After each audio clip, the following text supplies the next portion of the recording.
इस कहानी के लेखक हैं नीतीश कुमार। तुझे क्या लगा था तू मुझे मारकर यह खेल खत्म कर देगी? नहीं, कभी नहीं।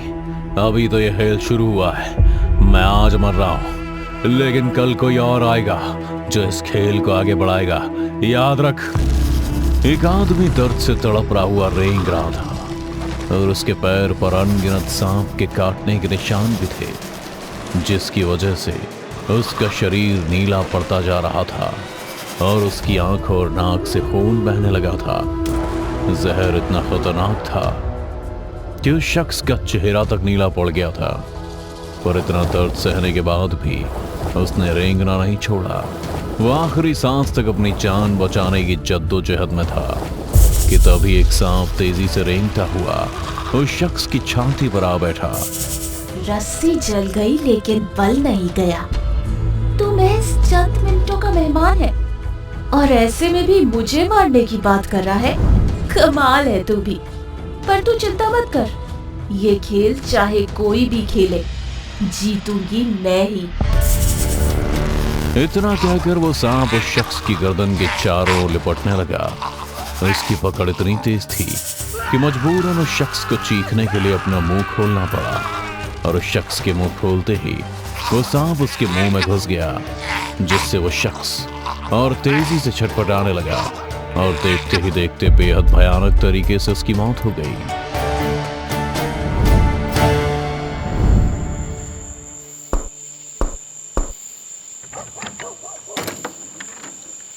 जी कोई है? दरअसल मुझे कमरा किराए पर चाहिए था। मैं गांव के ग्रामीण बैंक का इंचार्ज हूँ। मैंने बहुत कोशिश की, पर इस गांव में कोई भी कमरा किराए पर नहीं देता। देखिए, मना मत करिएगा, मैं बड़ी उम्मीद लेकर आपके पास आया हूँ। प्लीज मेरी हेल्प कीजिए, मुझे रहने के लिए कमरा चाहिए। अच्छा ठीक है, पहले आप अपना नाम बताओ। जी मेरा नाम रोमी है। हाँ तो रोमी, मेरा नाम नागेश है। मैं भी आगे आगे हाथ जोड़ता हूँ। मेरे घर में ऐसा कोई कमरा नहीं है जो खाली हो, तो मैं चाहकर भी आपको एक कमरा किराए पर नहीं दे सकता। नागेश की बात सुन रोमी का मन उदास हो गया था। वो वापस जाने को मुड़ा ही था कि तभी नागेश ने कुछ सोचते हुए कहा, एक जगह है, पर तुम उसमें रह भी पाओगे या नहीं ये मुझे नहीं पता। कैसा रास्ता? आप बताइए। कम से कम सुबह 3 घंटे आने और 3 घंटे जाने का टाइम तो बचेगा। झाड़ू? हाँ, पकड़ लो इसे और आओ मेरे पीछे। मैं तुम्हें एक बेहद खूबसूरत जगह दिखाता हूँ, और उसमें रहने का किराया भी बहुत मामूली देना होगा। नागेश रोमी के हाथों में झाड़ू थमा उसे अपने पीछे लेकर चल दिया।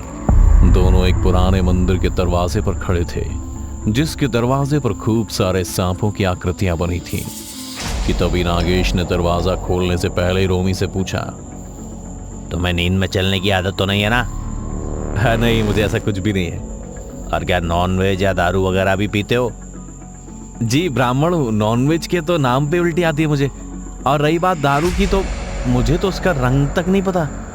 रोमी की बात सुन नागेश ने एक नजर उसे देखा और दरवाजे पर जोर से धक्का मार उसे खोल दिया।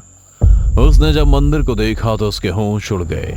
एक बड़ा सा विशाल मंदिर उसकी आंखों के ठीक सामने था, जिसके चारों तरफ सांप की आकृतियां बनी हुई थी, जिसे गौर से देखते हुए रोमी ने नागेश से तुरंत कहा, मुझे अकेले रहना है, खानदान के साथ नहीं। मेरे पास अब यही एक खाली जगह है जो मैं तुम्हें दे सकता हूँ। रोमी बेटा, जो मिल रहा है ले ले, वरना रात किसी पेड़ के नीचे या तबेले बतानी होगी। रोमी सोचता हुआ खुद से कह ही रहा था, तभी नागेश ने कहा, क्या सोच रहे हो? नहीं रहना क्या? नहीं नहीं, रहना है। भला इतने कम किराए में इतनी अच्छी जगह मिलती है कहीं?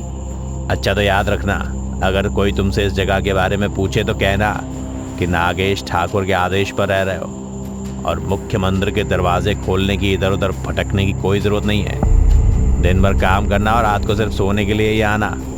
अब जाओ, खुद का कमरा साफ करो, बाकी खाने के लिए मैं कुछ भिजवाता हूँ। नागेश रोमी को सारी बातें समझा, बिना मंदिर के अंदर पैर रखे वापस आ गया। दरअसल नागेश ने रोमी को पुजारी का कमरा दिया था, जो सालों से धूल खाया हुआ था। कमरे में बड़े बड़े जाले थे और उस कमरे की खिड़की से मंदिर का मुख्य द्वार साफ दिखाई देता था। घंटों की मेहनत के बाद रोमी ने कमरा साफ कर दिया था और अब शाम होने को आ गई थी। पर रोमी इतना थक चुका था कि वो बाहर से कुछ खरीद कर खाने की हालत में नहीं था। वो भूखे पेट ही बिस्तर पर लेटा था कि तभी किसी ने मंदिर का दरवाजा खटखटाया। रोमी भी थकान से अधमरा हो चुका था और जैसे ही उसने दरवाजा खोला तो चौंक गया। नागेश की बड़ी बेटी गहना रोमी के लिए खाना लेकर आई थी। लीजिए, बाबा ने आपके लिए खाना भिजवाया है। रोमी ने पहले तो उस लड़की को ऊपर से नीचे एक नजर प्यार से देखा, फिर बिना कोई तर्क किए खाना ले लिया। अच्छा, आप भी आइए अंदर, कुछ देर साथ बैठिए, मेरा भी मन लग जाएगा। नहीं, बाबा ने मंदिर के अंदर जाने से मना किया है। हमारे परिवार का कोई भी सदस्य इस मंदिर में कदम नहीं रख सकता, वरना वो जाग जाएगी। कौन जाग जाएगी? किसकी बात कर रही हैं आप? रहने दीजिए, आप शहर के लोग ये सब नहीं समझेंगे। इतना कहकर गहना बिना रुके अपने घर को चल दी। रोमी भी खाना खा गहरी नींद में सो चुका था। अगले 5 दिन तक तो रोमी बैंक से मंदिर और मंदिर से बैंक ही आता जाता रहा। लेकिन आज शनिवार था, इसलिए बैंक की छुट्टी के कारण वह पूरा दिन मंदिर के कमरे में ही रहा।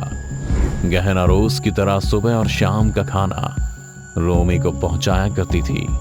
रोमी भी रोज एक नजर प्यार से उसको देखता, मानो जैसे उसके दिल और पेट की भूख एक साथ मिट रही थी। पर आज रोमी ने मन बना लिया था कि वो आज गहना से बात करके ही रहेगा। इसी फिराक में जब शाम को खाना देने गहना मंदिर आई तो उसने दरवाजा नहीं खोला। गहना भी बहुत देर से दरवाजा पीटती रही, पर रोमी मंदिर के अंदर कोने में छिपा गहना को देख रहा था। बहुत देर के बाद जब रोमी ने दरवाजा नहीं खोला तो गहना उसकी चिंता में मंदिर के अंदर आ गई। गहना ने मंदिर में कदम रखा ही था कि मंदिर में तेज हवाएं चलने लगी, घंटियां अपने आप बजने लगी और मंदिर का मुख्य द्वार अपने आप ही खुल गया, जिसके अंदर एक शिवलिंग रखा था और उस शिवलिंग को लपेटे एक विशाल नागिन सोई पड़ी थी। पर दरवाजे के खुलते ही वो नागिन हरकत में आ गई और गहना ये सब अपनी आंखों के सामने होते हुए देख रही थी। तो आखिरकार तुम्हें मंदिर के अंदर आना ही पड़ा। मैं पूरा दिन अकेले बोर होता हूँ, कोई दो बात करने को नहीं मिलता। सारा गांव 7 साढ़े 7 सो जाता है, इसलिए मैंने जानबूझकर दरवाजा नहीं खोला ताकि तुमसे दो बातें कर सकूं। झाड़ियों से निकल रोमी ने गहना से कहा था, पर गहना के होश उड़ चुके थे। उसने हड़बड़ाते हुए कहा, मैंने कहा था ना, तुम शहर के लोग कभी नहीं समझोगे। अब भागो यहाँ से जल्दी, वो जाग गई है। गहना ने चौंकते हुए रोमी से कहा और उसका हाथ पकड़ वो मंदिर से बाहर जाने को हुई ही थी कि मंदिर का दरवाजा अपने आप ही बंद हो गया। ये सब देख रोमी भी डर गया था। ये सब क्या हो रहा है? ये दरवाजा कैसे अपने आप बंद हो गया? अभी कुछ मत पूछो, भागो यहाँ से, मैं तुम्हें सब बताती हूँ।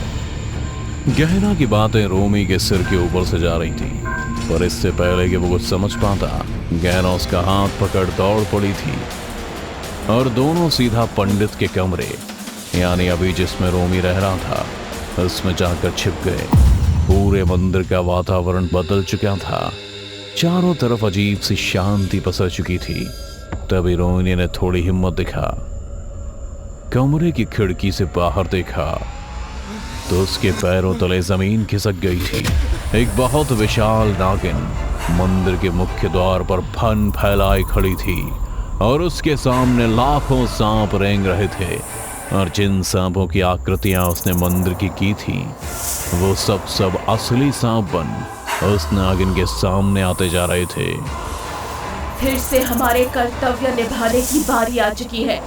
लालची इंसानों ने फिर से हमारे भगवान को हमसे छीनने की कोशिश की है, जिसकी कीमत उन्हें अपनी जान देकर चुकानी होगी। ढूंढो उन्हें, वो इसी मंदिर में कहीं छुपे हुए हैं। नागिन की बात सुन सारे सांप एक पल में तितर बितर हो गए और मंदिर के हर कोने में रेंगते हुए रोमी और गहना दोनों को ढूंढने लगे।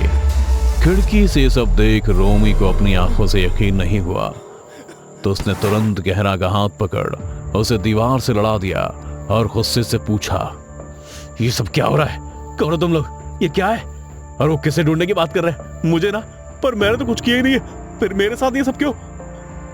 रोमी, ये हमारा पुश्तैनी मंदिर है जिसकी रक्षा करने की जिम्मेदारी देवताओं ने हमारे खानदान को दी थी।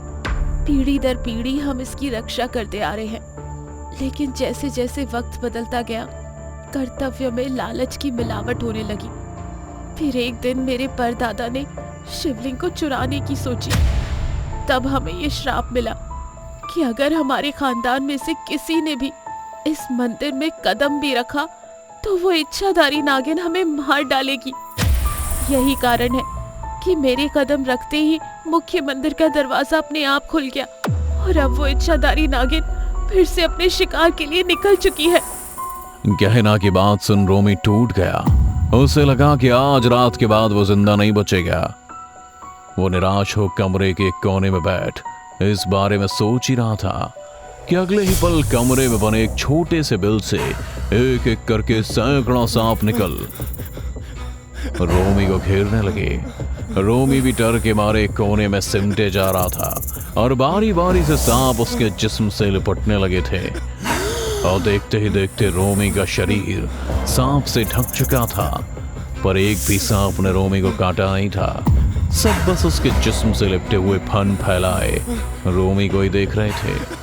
रोमी भी डर के मारे चीखता हुआ सबसे कह रहा था, छोड़ दो मुझे तुम्हारा शिवलिंग नहीं चाहिए, मैं तुम्हारे हाथ जोड़ता हूँ। वो चीखता हुआ कह ही रहा था कि अचानक उसे याद आया कि गहना कमरे से गायब है और अब सांप उसे पूरी तरह से जकड़ कमरे के बाहर ले आए।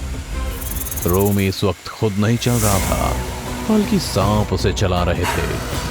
कुछ पल बाद ही रोमी नागिन के सामने खड़ा था। ये कौन है? किसको उठा ले आए हो तुम? इसके माथे पर कोई श्राप नहीं लिखा है। नागिन के इतना कहते ही रोमी के जिस्म से लिपटे सारे सांप एकदम अलग हो गए और रोमी एकदम से रिहा हो गया। वो जिंदा बचने की खुशी मना ही रहा था कि तभी कमरे के अंदर से किसी को कहते सुना, बस कर दो दीदी, बहुत लोगों की जान ले ली आपने, अब और नहीं। रोमी ने आवाज का पीछा किया तो देखा कि गहना मंदिर में एक कलश लिए खड़ी है। गहना को मंदिर में देख वो नागिन भी अपने असली रूप में आ गई, जो हूबहू गहना के जैसी दिख रही थी। ये एक और राज रोमी के सामने खुला था, जिसका ना उसे सिर का पता था और ना ही पैर का। नहीं बहना, अगर तूने शिवलिंग का जल अभिषेक किया तो मैं 100 सालों के लिए निद्रा में चली जाऊंगी। ऐसा मत करना बहना, इन इंसानों का कोई भरोसा नहीं है। पर गहना ने उसकी एक नहीं सुनी और कलश से शिवलिंग पर जल डालने लगी। जैसे ही जल की बूंद शिवलिंग पर गिरी, सांप धीरे धीरे गायब होने लगे। उनका अस्तित्व मिटने लगा था। रोमी भी गहना की हम शक्ल को धीरे धीरे धूल होता सांप देख रहा था, पर पूरी तरह से मिट्टी में मिलने से पहले वो इतना कह गए, अगर शिवलिंग को कुछ हुआ तो मैं इसे कभी माफ नहीं करूंगी, माफ। इसके बाद नागिन का अस्तित्व हमेशा हमेशा के लिए खत्म हो गया। इस हादसे के बाद गहना पूरी रात रोमी के साथ ही रुकी और उसे सारा मामला समझाते हुए कहा, रोमी, ये बात सच है कि मेरा खानदान इस शिवलिंग की रक्षा करने के लिए चुना गया था, पर हम थे तो सिर्फ एक इंसान ही, और इस शिवलिंग को पाने के लिए राक्षसों ने भी प्रयास किए थे। तब हमें एक वरदान से नवाजा गया था कि हर पीढ़ी में हमारे खानदान में 2 जुड़वा बच्चे होंगे जो इच्छाधारी नाग होंगे और उन्हें ही इस शिवलिंग की रक्षा करनी होगी। पर 5 पीढ़ियों पहले मेरी बहन नागिन को मेरे परदादा ने धोखा दिया और शिवलिंग चुराने की कोशिश करी। तब से मेरी बहन का मेरे खानदान के लोगों पर से विश्वास खत्म हो गया और उसने कसम खाई कि परिवार का कोई भी अगर इस मंदिर में आया तो वो उसे मार डालेगी। तब से कोई भी इस मंदिर में नहीं आता, और जिस नागेश से तुम मिले थे वो मेरे पिता नहीं है। हमारा परिवार तो अब कहीं और जा बसा है और श्राप मिलने के बाद हमारी पीढ़ी में कभी कोई जुड़वा बच्चे भी पैदा नहीं हुए। ना ही किसी को इच्छाधारी नाग का वरदान मिला। इसलिए दीदी किसी को जिंदा नहीं छोड़ती। वो जानती है हमारे जाने के बाद इस शिवलिंग की रक्षा करने के लिए कोई नहीं रहेगा। तो शिवलिंग का जलाभिषेक कर सारे सांप कैसे खत्म हो गए? वो इसलिए क्योंकि जल अभिषेक का मतलब है कि शिवलिंग सुरक्षित है और मेरी बहन मरी नहीं है। वो तो बस विलुप्त होकर कुछ सालों के लिए जमीन के नीचे चली गई है सोने के लिए। लेकिन अगर कभी भी शिवलिंग को खतरा हुआ तो वो फिर से जाग जाएगी। अच्छा, एक आखिरी सवाल। अगर तुम्हारी बहन एक इच्छाधारी नागिन है तो क्या तुम भी एक इच्छाधारी नागिन हो? रोमी के इस सवाल पर गहना देखते ही देखते एक विशाल नागिन बन गई, जो रोमी के जिस्म से लिपट उसके ऊपर रेंगने लगी। पर अब रोमी डरा नहीं, बल्कि प्यार से उसे सहलाते हुए मुस्कुराने लगा था। दोस्तों, अगर आपको हमारी कहानी अच्छी लगी हो तो लाइक, कमेंट और शेयर जरूर करें। साथ ही रेगुलर अपडेट के लिए चैनल को सब्सक्राइब करें। और अगर आपके पास भी कोई डर से भरी दमदार कहानी है तो भेजिए हमारे मेल एड्रेस पर अभी।